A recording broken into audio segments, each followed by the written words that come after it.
network at paranormalking.com.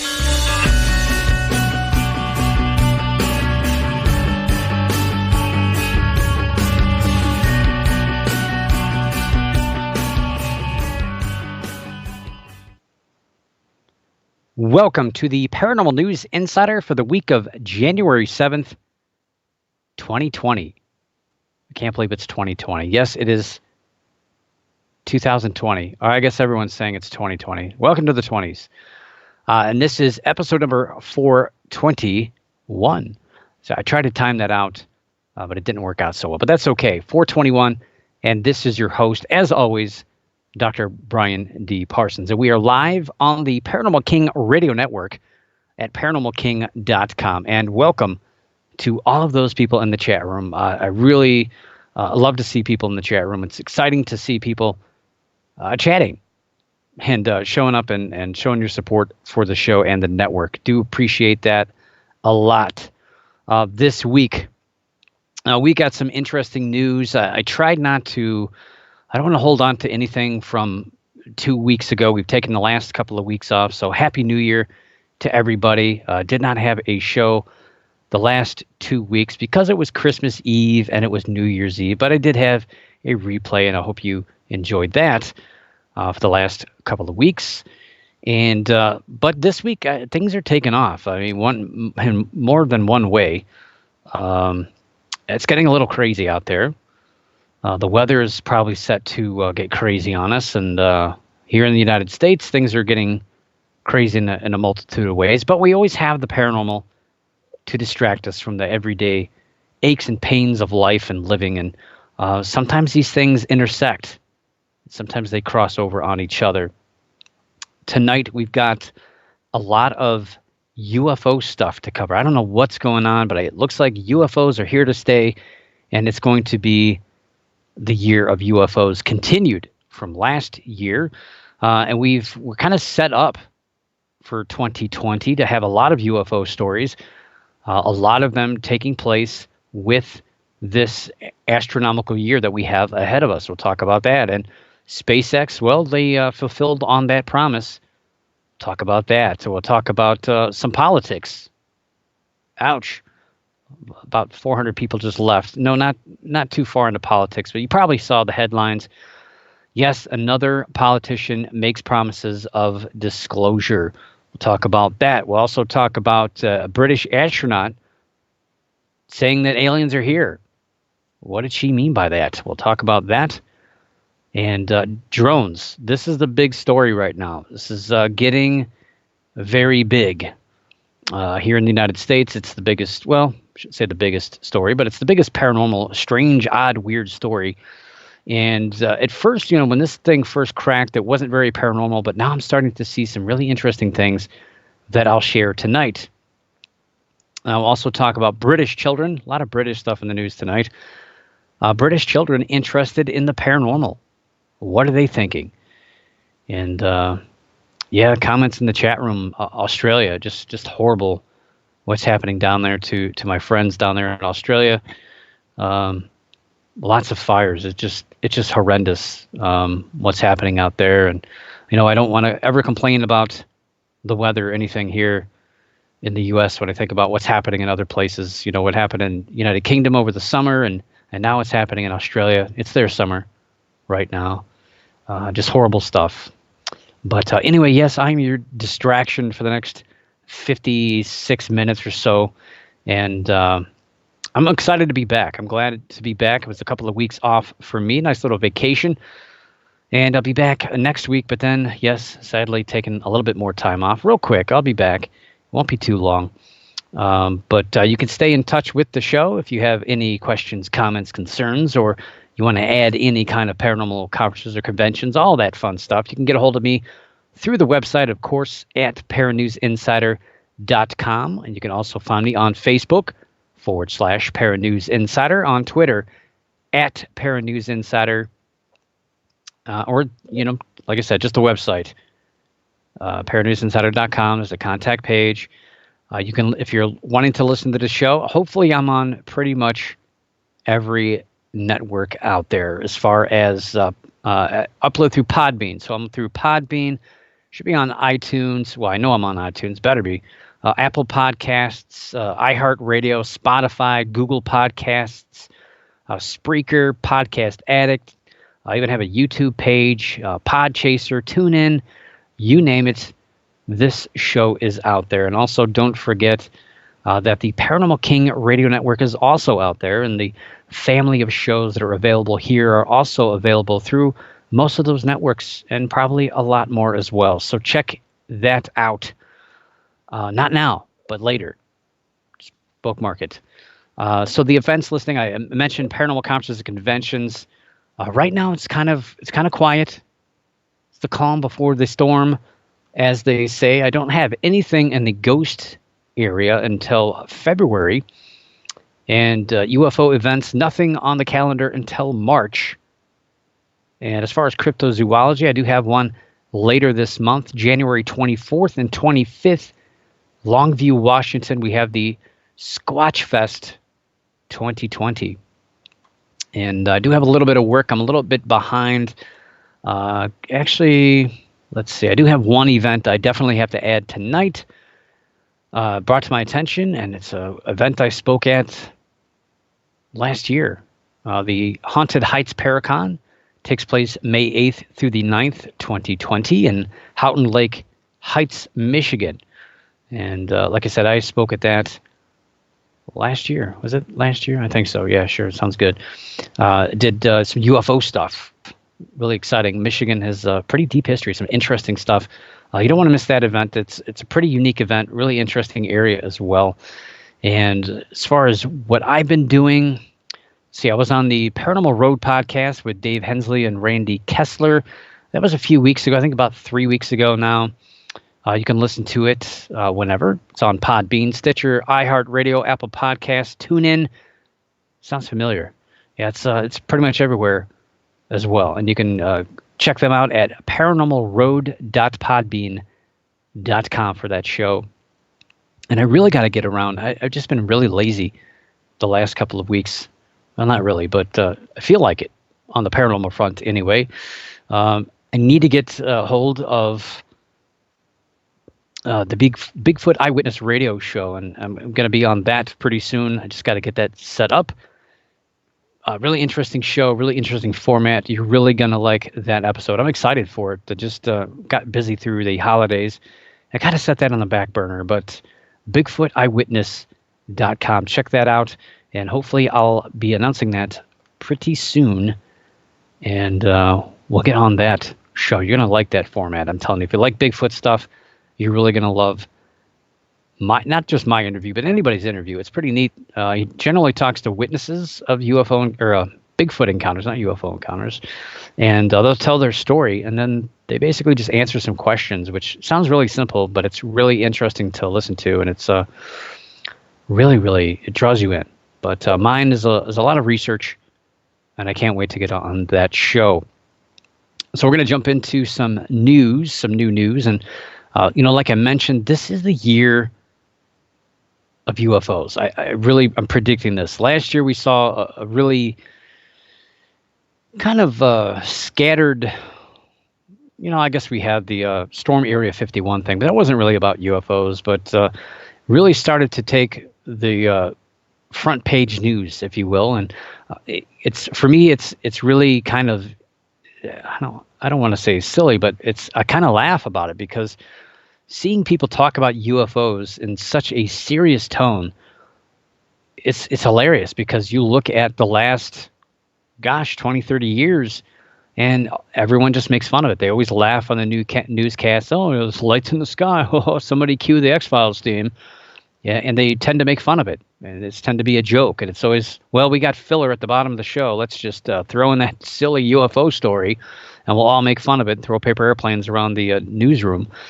And, the weatherman will make sounds and just act stupid. But now it's beginning to be taken seriously. And I think as we head into 2020, it's going to be even more serious. I think a lot more stuff is going to come out about UFOs, potential disclosure, and maybe what the government actually knows. Who knows? So UFO news, a hot topic last year, and I think again, going forward, we're going to see a lot of these stories. Again, we saw the U.S. government really taking the center stage, talking about the UFOs, which is, again, it's really mind-boggling because we're used to private people trying to get disclosure from the government. Now the government's the one talking about it. We've had a lot with Tom DeLonge, To the Stars Academy, and a lot of other explainable stories that came out that we were able to explain. But still, UFOs are being taken seriously. And this year is really ripe with a lot of astronomical things. And by astronomical, I mean space. And unfortunately, things that happen in space tend to confuse some people. And it's going to more than likely spur some UFO sightings and stories. That's my prediction. And with that being the first full week into the new year, we've already had one meteor shower. It was a pretty small one. I didn't really see anything with that. SpaceX has already launched one batch of Starlink satellites, and we'll talk about that's actually a story next. During both of last year's launches, there were a number of UFO sightings attributed to the distribution of the 60 satellites deployed in a string across the sky. And of course, they had two batches, one in the spring and one in the, I guess early winter or late fall, I suppose, if you want to get technical. And it did cause, both launches caused a little bit of stir as far as UFO sightings were concerned. And SpaceX is going to launch a lot more rockets this year with the Starlink system of just a blanket of satellites up there for internet purposes. It's going to cost you money, though. I don't think it's going to be free. And hopefully, as public knowledge continues about these satellites, this mistaken identity and panic will slow down. People were freaking out about this in a lot of countries and a lot of states here in the United States as well. OneWeb will launch their in internet satellites. So get used to that. When I say OneWeb, get used to that. We're going to be talking about that later on this month and early into February as well. They're going to launch satellites on January 30th, and then we'll launch two more times this year, a batch of satellites. They plan on only sending up 34 craft to meet up with the 6 test satellites that are already in orbit, very similar to what SpaceX did. And then OneWeb will probably send up another 2 batches of 60 satellites. Eventually, they're going to have 650 of their own satellites in orbit by the end of 2021, making the skies pretty crowded between them and SpaceX. SpaceX plans on having about 12,000 of these things zipping around the planet. I'm not really in favor of that. Good for people, good for the internet, all that connectivity jazz, but I'm not a huge fan of having all these satellites all over the place, zipping through the skies, not just because of the astronomers and the reflections that they're going to cause, but I don't know. It's a little spooky. There's also going to be a lot of talk about Mars later this year. So not only I'm predicting this, but it's also true that there's going to be some Mars stuff happening. And this Mars stuff happened last year, but a lot of people are going to be talking about Mars. NASA will launch the 3rd U.S. rover to the Red Planet later this year. However, despite the launch taking place around July 17th, the rover's not going to land on Mars until February of 2021. The European Space Agency will also launch the Rosalind Franklin ExoMars rover sometime in late July or early August. And China will also launch a rover and an orbiter to Mars around the late July or early August timeframe. And the reason why they're all launching at that same time is to catch up with Mars as it gets very close to Earth. It's at the prime time to launch things so you can get it on a trajectory to hit Mars at the right time. Add in a solar eclipse in South America and the potential launch of SpaceX Starship. That's right, there's a Starship going up. Gosh, all this stuff and Space Force and starships. What a time to be alive. There could be a lot of misinterpretations of UFOs and fabricated stories about UFOs, but we'll make an interesting and exciting year for space exploration nonetheless.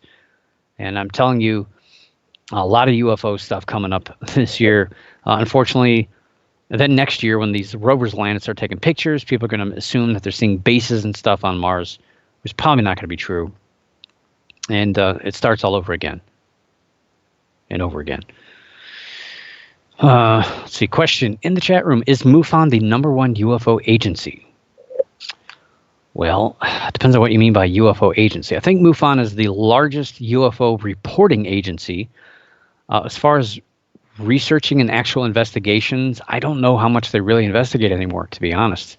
I know state by state they investigate a good chunk of these cases, but I don't know how many anymore, to be honest. But I think worldwide, I mean, they're the largest in the United States, but every country seems like they have their own UFO reporting agencies and investigation agencies. But I think if you put all these together, MUFON's probably the biggest for now.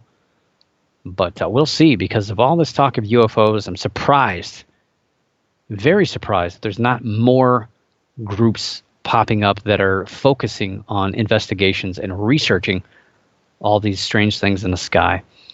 But we shall see. And talking about these potential UFO sightings, well, it didn't take too long for all this to happen, because SpaceX, well, they launched a satellite last night, and of course, people thought they saw UFOs, because that's what happens.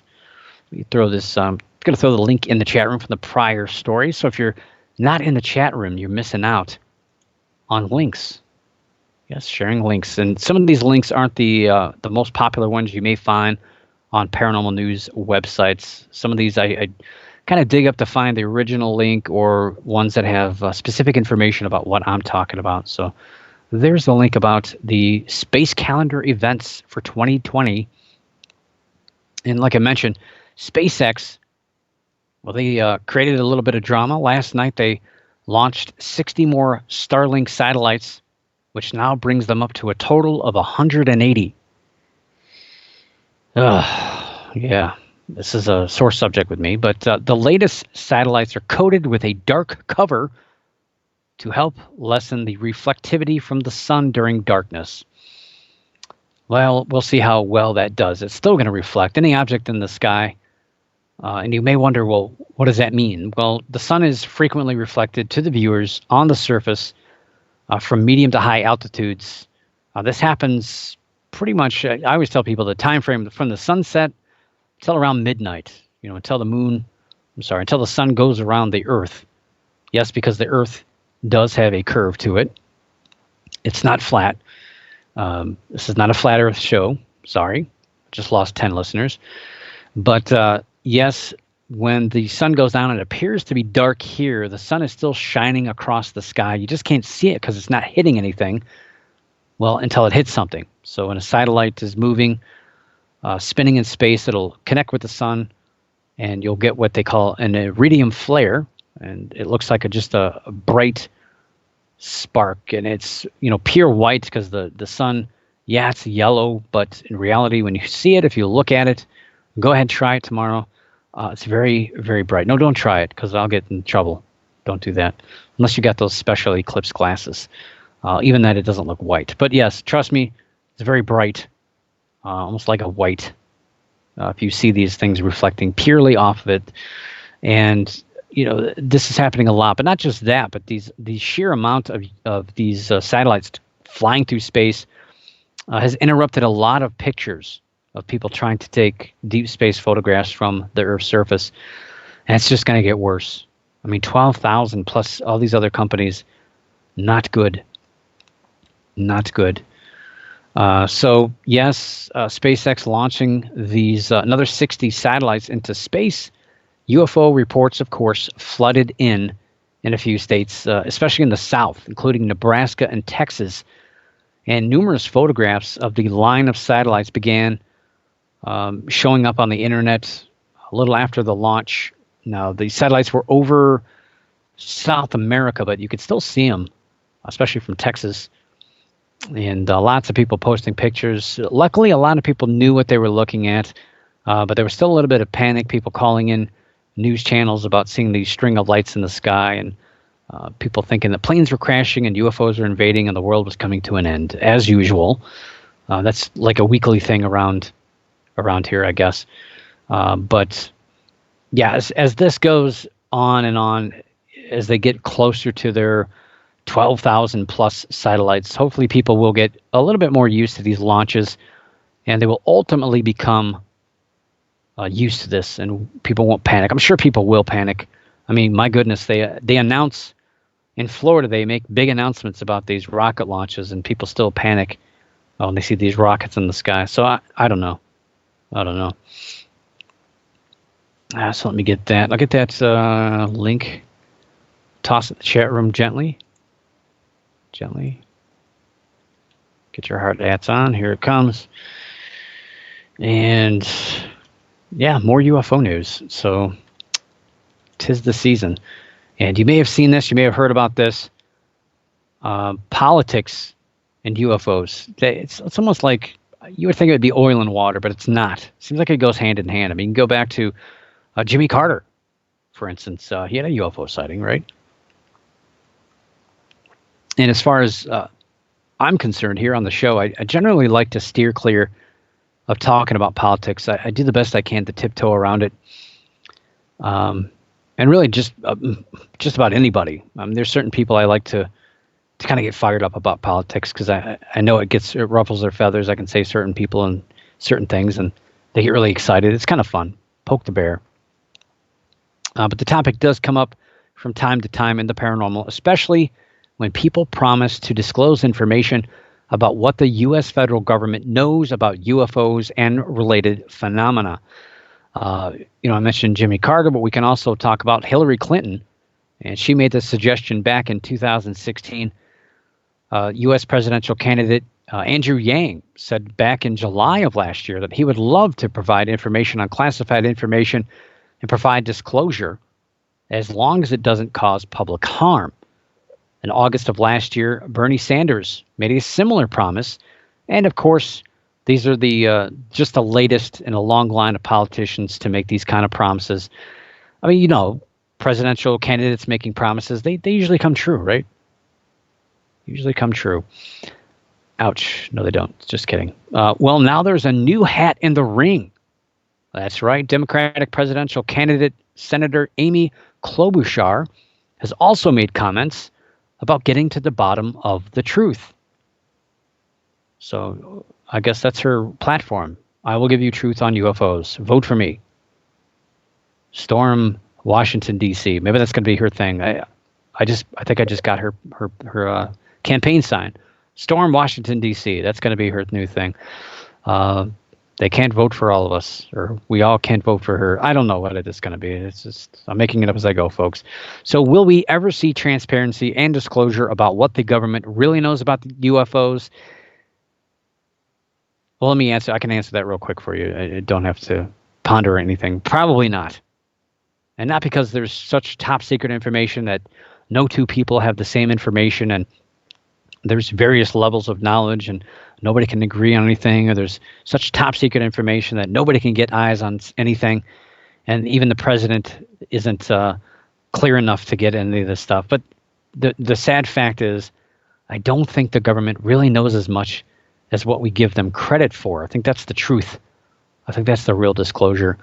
But I'm sure they have reports and they have some stuff that we don't know about that we've never seen. So, maybe we can get a little bit more information, or at least some explanations. That would be nice about some of the things that have gone down over the years that people can't explain. I think they may know a little bit more about those things. That's all I'm asking for. I'm not asking to see the bodies, if there are any. Just like nod your head. Just kind of like, yeah, okay, we do have bodies. I'd be like, yeah, all right, we got bodies. That's great. So years ago, disclosure, that was the big word. That was the big key word being tossed around everywhere. And it would be something that a serious candidate wouldn't definitely not talk about publicly. They may make a mention of it. Again, they snicker and laugh about it, but nothing that they would really put on their platform. But now, we're talking about this, the popularity of the Storm Area 51 event last year and the brewing interest in the multiple UFO videos by the government and the general public. People are concerned. People want answers. And I think we're getting closer and closer to this, to actually being taken seriously by a lot of people. And I mean, I think there's a lot more pressing issues, healthcare and I don't know, safety and government student loans. I mean, we just go on and on. There's a lot more serious things than even those. But disclosure, I don't know how far up on the list it is. But still, I think it would make a lot more people calm. Granted, there's some people that you could tell them the truth, and they would still call you a liar. So I don't know. But it is becoming a little bit more popular, a little bit more mainstream. And who knows? Maybe we'll get somebody in the White House that'll actually, make a special announcement. This just in. Here's my information about UFOs. That would be great to have a fireside chat and disclose information about UFOs. That would be really exciting. I would vote for that. But until then, is your refrigerator running? Because I would vote for that as well. So there in the chat room is another link. And speaking of UFOs, speaking of aliens, speaking of the United Kingdom, did I speak of the United Kingdom? No, I did. Yes, I did. I mentioned them. And we're going to pack our bags and we're going to go to the United Kingdom just for the story. But we'll be back. We got kind of a round trip ticket tonight. So we're going to take off from the United Kingdom. So Britain's first astronaut, yes, first astronaut, is telling the public that not only are aliens real, but they could be living with us right here on Earth, maybe next door to you. Do you really know your neighbors? Did you bake them a pie? Have you ever given them the mail that's misplaced in your mailbox? I didn't think so. So you might want to find out who's living next door to you or across the street. Yeah, they could be here. Helen Sharman, who flew to the Soviet Mir space station back in 1991, is convinced that aliens are here. Sharman stated, quote, "Aliens exist. There are no two ways about it. There are so many billions of stars out there in the universe that there must be all sorts of different forms of life. Will they be like you and me, made up of carbon and nitrogen? Maybe not. It's possible they're here right now, and we simply can't see them," unquote. Sharman was recently interviewed by The Guardian and covered a number of topics from her childhood to her gender, being brought up as a child as well as an adult. When she was young, she was told that she would be the only girl in physics and chemistry classes if she bothered to go. That's quite sexist. Despite being the first of 7 Britons to enter space, she's routinely defined as the first British woman in space, which it's not a lie. It's true. But I think being the first person, first Briton in space is more important than your gender. I agree. What about those aliens, you ask? So she's pretty convinced. And that's a pretty bold statement, for an astronaut to say, yes, they're here and they're living next door to you. That's pretty bold. But, in the original article, it's really just another quick paragraph in a short interview. It's just kind of maybe just a silly little question that was asked. Yes, the UK has astronauts. That's somebody's asking that. Yeah, they're out there. I think a lot of countries now have astronauts. Is Australia? I think Australia does too. Of course, Russia, they're crazy. They've been launching dogs to the moon for 50, 60 years now. While The Guardian treated that part of the interview as just an optimistic view of the world, other online news organizations such as CNN and USA Today, they treated it almost like an acknowledgement that aliens are here, that she's got proof that aliens exist on planet Earth. I was kind of shocked by that they would use that. They would kind of twist that one little piece in that entire article and focus on it or blow it up. And granted, they did talk about some of the other issues, especially the gender issue. But they seem to focus on this alien thing and make a bigger deal about it than I think what was really intended. I think it was kind of almost, I don't want to say tongue in cheek, but they didn't really explain it very well. And neither did The Guardian. They just kind of left it, it was just her interview. So they just left her comments as they were. Didn't really go into depth with it or anything like that. So Sharman was seemingly talking about simple microbial life forms. So very simple life forms, nothing complex, nothing with multi-celled organisms, not like little green men running around doing anything weird. And they could be here on Earth, deposited by a meteor, which is kind of hypothesized. That's how life got here in the first place. But I don't think she's talking about, again, little green men or complex organisms, especially ones that are flying around in disks or balls of light, such as UFOs. It's very interesting to see, again, mainstream news taking this alien life angle and making it serious instead of making a joke out of it. But I'm not sure I like it, taking it out of this context for clickbait. Kind of, I don't know, just kind of touched me the wrong way, I guess. Not like that. It's disgusting. But here is the link in the chat room. And I just didn't understand why they would just focus on that primarily. Again, well, I do know because it got attention, such as myself, I suppose. So I guess I'm to blame, partially. But interesting that another astronaut's coming forward and basically acknowledging, it's possible that there's alien life forms here. But granted, they're microbial, small, little pieces of life. But that's a start. And, who's to say, Earth just didn't spawn life, we don't think.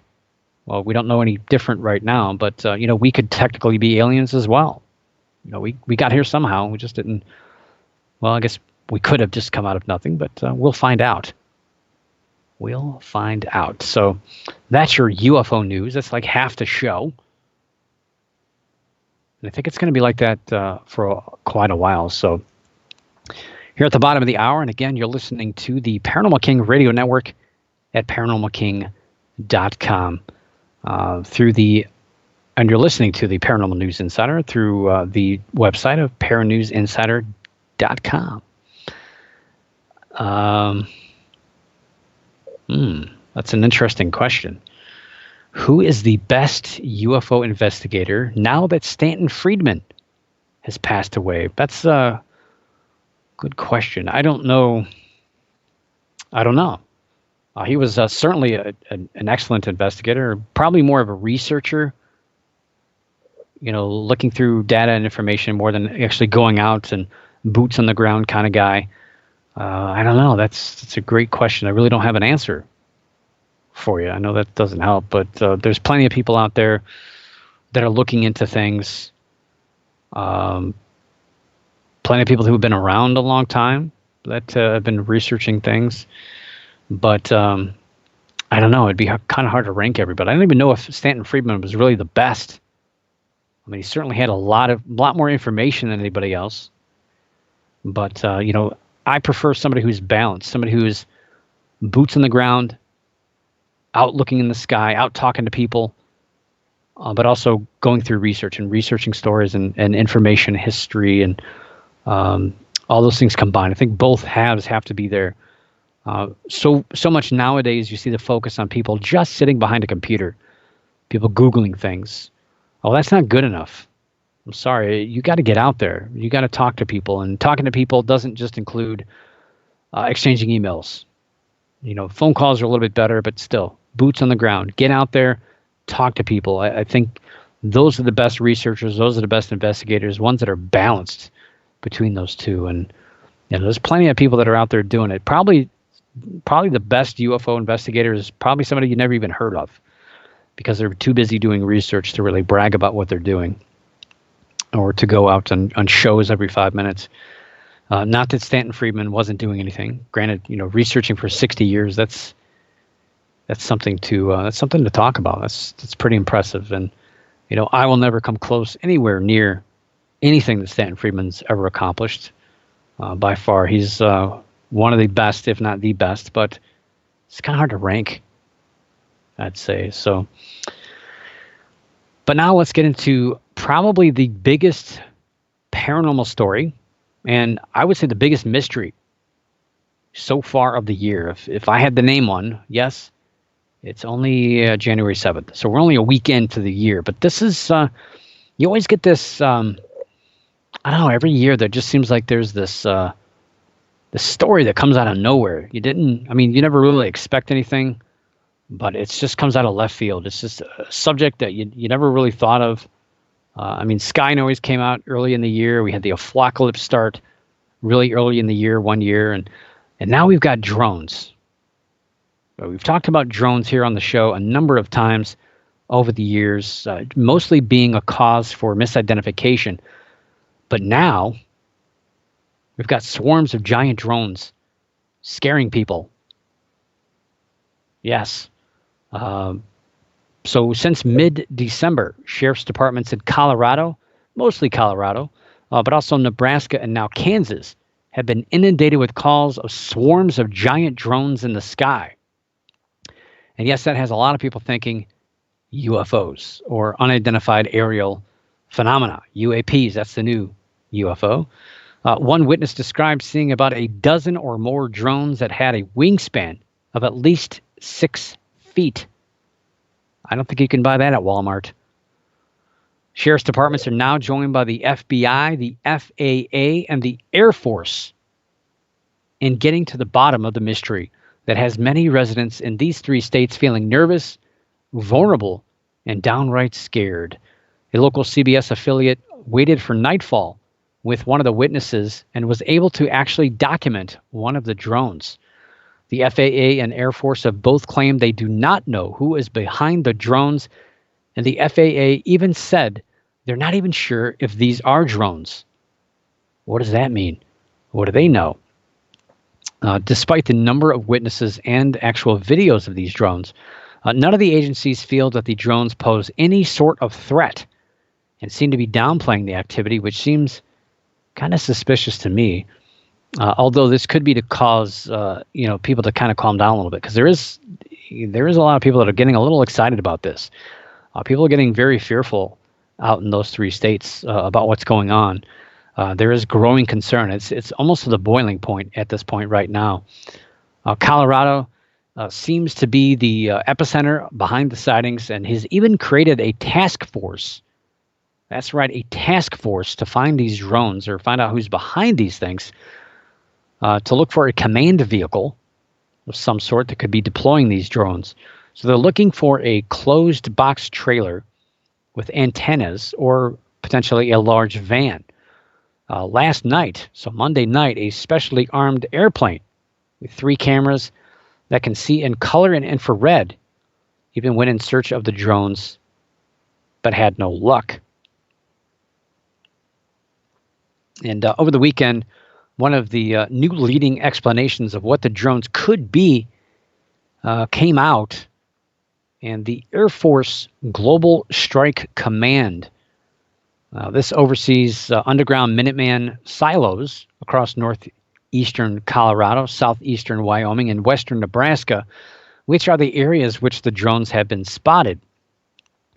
So the Air Force uses these drones to keep other drones away from bases and from these launch areas, to keep the United States bases secure from prying eyes or from other types of aerial attacks. Drones are usually, we kind of think of them as flying around with cameras on them, but you can attach missiles, you can attach other things, lasers, weapons, EMP, launch things that just ruin communications and all kinds of stuff.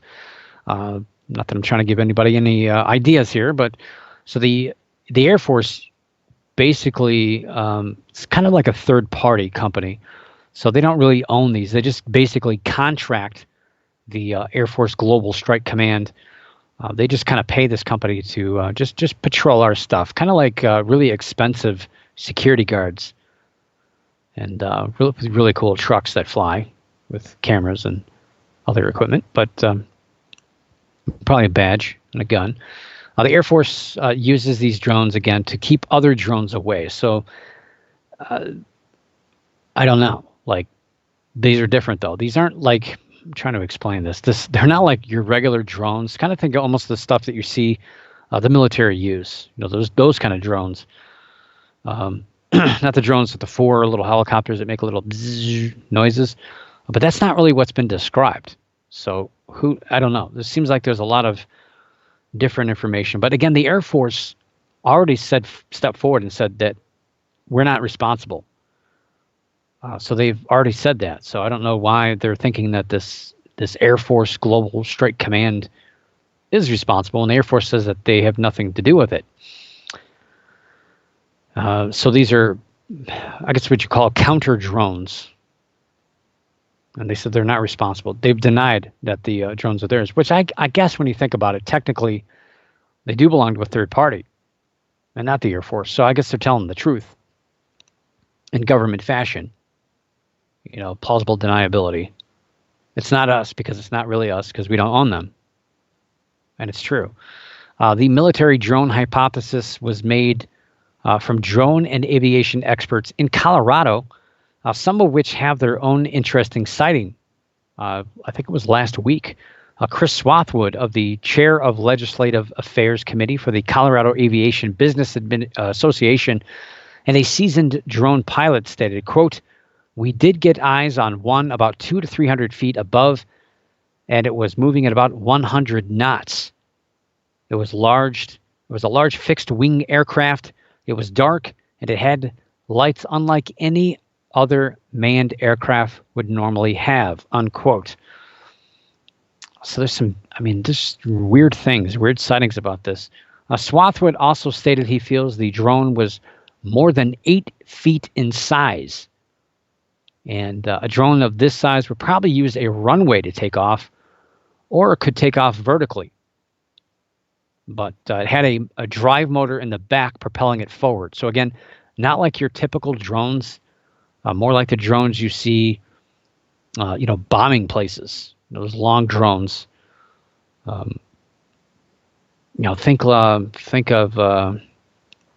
Geez, I'm trying to think here. The Avengers, when Tony Stark. Geez, am I really talking about the Avengers? He took that nuclear warhead. It was kind of shaped like that, but instead of a jet on the back, it would just have a propeller system on the back. Very similar to our drones that we do put up for high surveillance, satellite imagery, and radio. We can pick up people talking, especially if they're flying over my house right now. They can hear me talking on the show. Spooky stuff. But these aren't cheap. So if that's true, if what they saw was real, if what they saw was what they really saw, I'm sure they know what they saw. That's what everybody says. So yeah, this is more similar to something the military uses for large areas of surveillance. So these would be probably remotely flown from just about anywhere. So they wouldn't have a command truck down the street parked at Starbucks using the Wi-Fi. This is something that could be hundreds of miles away, really. And these aren't cheap. Like I said, they're probably about $100,000 each or more to build. Depends on what's actually in these things. If there's any type of surveillance equipment or looking at any kind of radar, looking at ground penetration radar or things like that oil companies use. So speaking of oil companies, the U.S. Air Force as well as oil and gas companies have denied using these types of drones in the past. So far, Amazon, Paragon Geophysical Services, the U.S. Geological Survey, the Colorado Department of Transportation, and UAV Recon have also denied having any connections to the drones. So who's behind these sightings? Who's behind these drones, I should say? Who's flying the planes? What's going on? This is a big mystery, and it's been getting bigger and bigger, especially over this last weekend. When it first kind of popped on the radar, it wasn't really even thinking about talking about it here on the Paranormal News Show, but it's gaining national attention. It's starting to get to be a pretty big deal. And people are starting to get panicked about it a little bit. A lot bit.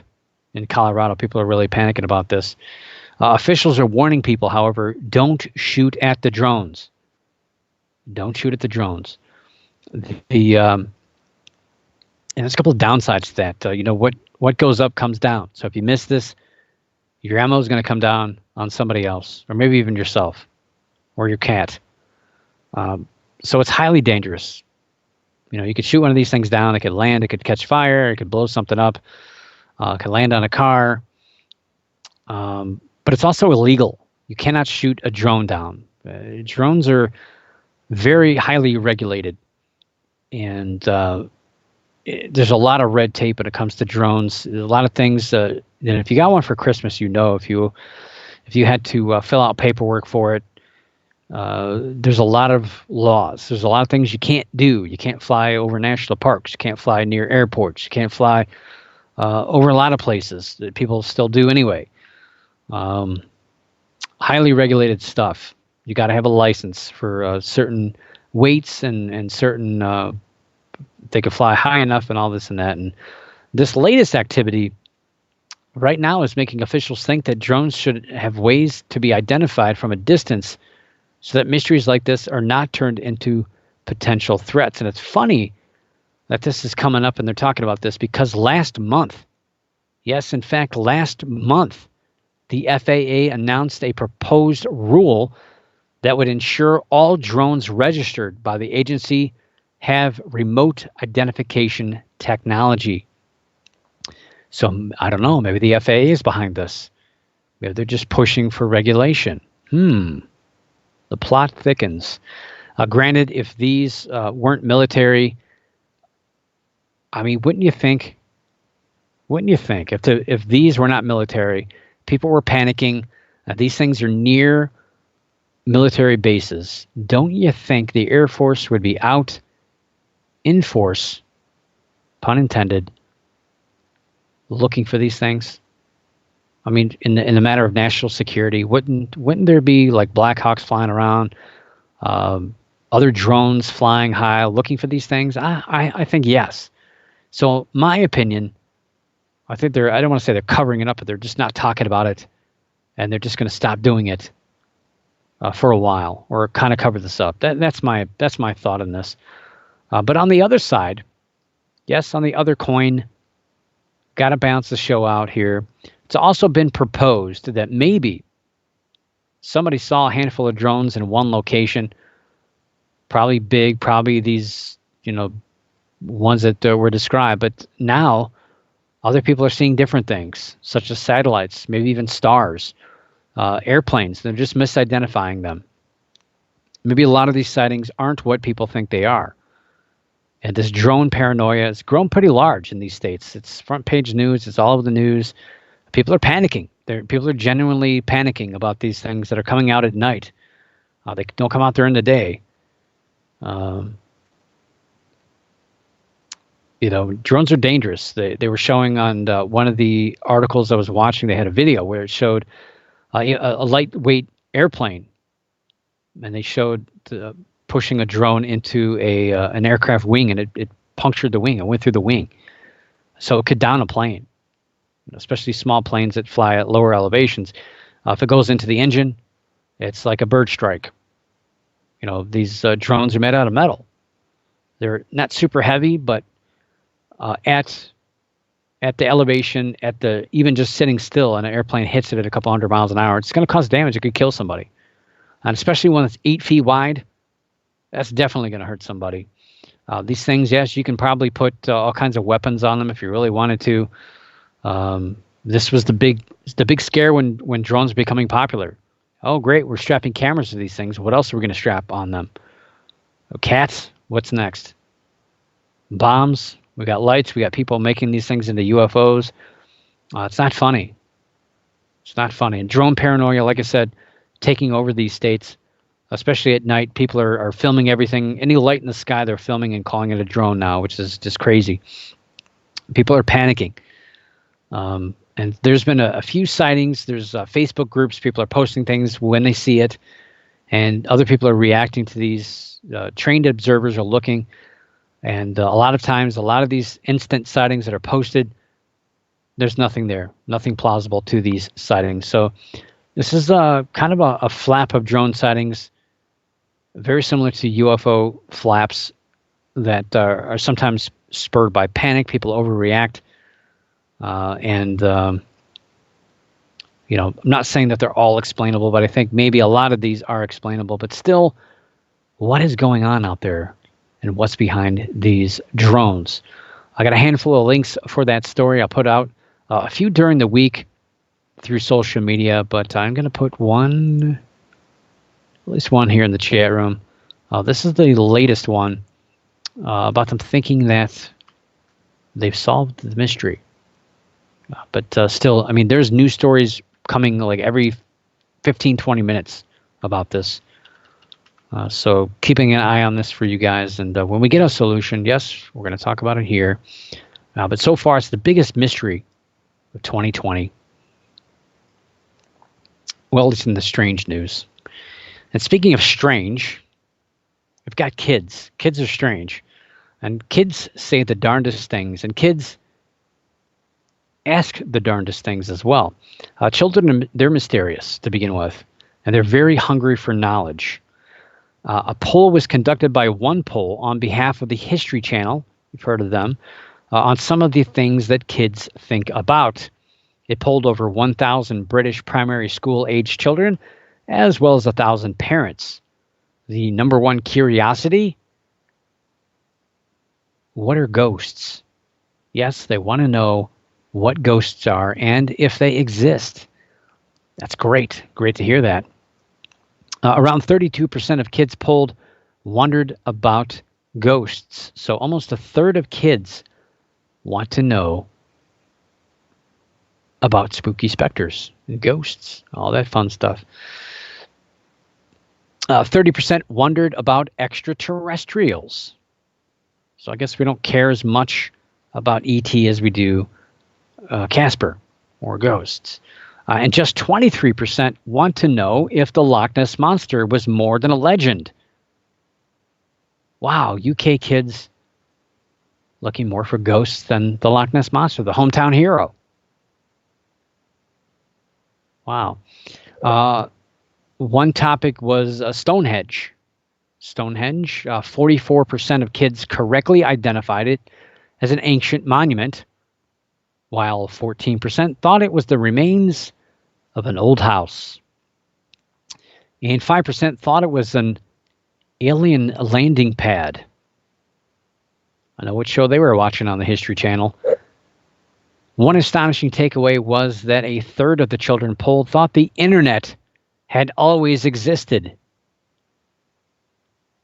Yes, the internet's not always been around. Smartphones have not always been around. And Google, it's not that old, believe it or not.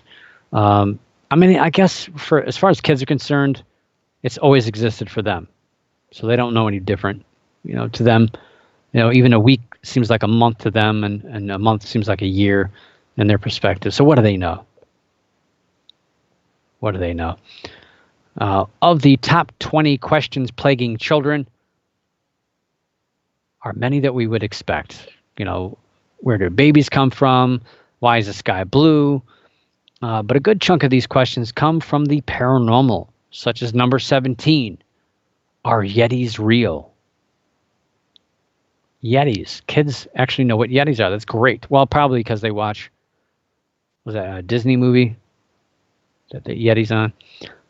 Number 13, do mermaids exist? Yes, mermaids, one of the oldest cryptids. Number 11, do elves exist? Too many movies, kids. Too many movies. Number 10, do unicorns exist? I guess unicorns never go out of fashion, do they? They're always hip and cool. I saw a lot of those, a lot of unicorn decorations along with llamas for Christmas last year. I don't quite understand that, but okay. Unicorns are cool. I'll give you that. As long as they got rainbow stuff coming out of their butts, that's pretty cool. Number 6, do fairies exist? Because that kind of goes with the elves a little bit. I know they're different. In all fairness, let me read the rest of the top 5. So number 5, does the tooth fairy exist? Not quite paranormal. Not quite paranormal. Number 4 is the Loch Ness Monster real? Number 3 is Santa Claus real? Number 2, do aliens exist? And of course, like I mentioned, number 1, do ghosts exist? And yeah, that is strange. I didn't think about that. I did not see anything about God on there. Do they believe in God? I guess that's kind of, I don't, do you really ask a kid that though anyway? It's a little bit more complex of a question, I suppose, because they're going to just really reflect on what they're told or what they're taught. But, as far as Santa Claus and ghosts, all that, it's really interesting to see what kids think about, because parents can tell them anything, but kids are going to kind of form their own opinion at a young age about some of this stuff, what they believe in or what they think.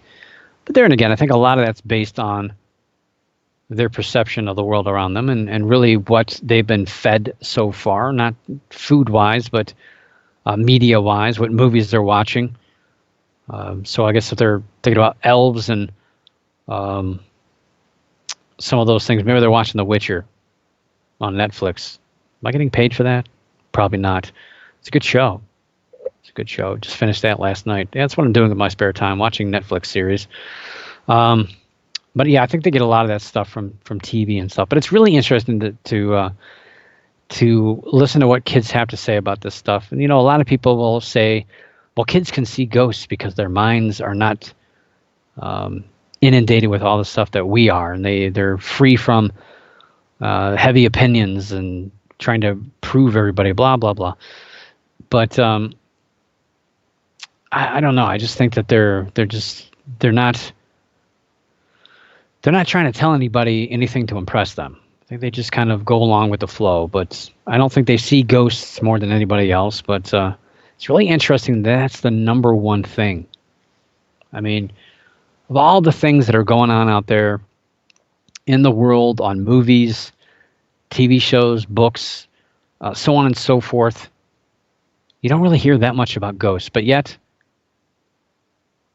there it is. Almost a third of kids want to know about ghosts. I think that's pretty impressive. Maybe it's because of all the ghost TV shows. I mean, this is the United Kingdom, and ghosts have always been more popular there. Believe it or not, here in the United States, it's been more popular out there than it is here. So, what is that? Messiah? I've never heard of that. Don't know what that is. I'll look it up. So let me get that link in the chat room. And again, if you enjoyed the show and you couldn't be in the chat room, you missed out. You missed out on the links. But fear not, because during the week I will be pumping these and many more links out about the show. Very insightful things, extra information, pretty much to verify what I'm talking about here on the show. I do my research. That's one thing I do. And yes, I just said do. I like to do the research. I like to get the information correct. I'm not just going to sit up here, read a headline, and then speculate about it for 25 minutes. No, I do a lot of research behind these stories, and I want you to know the truth, because that's what this whole entire thing is about. It's about the truth. And I'm not just out here spouting opinions. Sometimes the truth is hard to swallow. Sometimes the truth, you'd rather ignore it. Sometimes the truth hurts. I want to hit you square in the head. Sometimes, again, yes, we don't want to hear the truth. We don't want to know the truth, but we have to deal with the truth. And the truth comes wherever the information and the data takes us, because that's the reality. We can get by with beliefs only so far.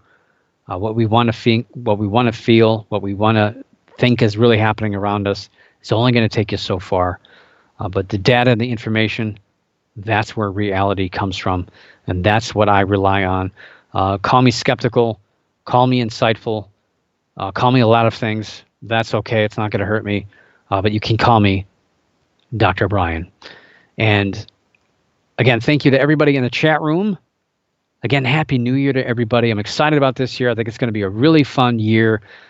I didn't really do any kind of predictions for the most part, but I do, again, I think UFOs are going to be the big thing of the year this year. I think you're going to hear a lot about them, a lot about some misinterpretations, but at the same time, I think we're going to have some really genuine sightings this year. I really feel strong about that. We're long overdue for another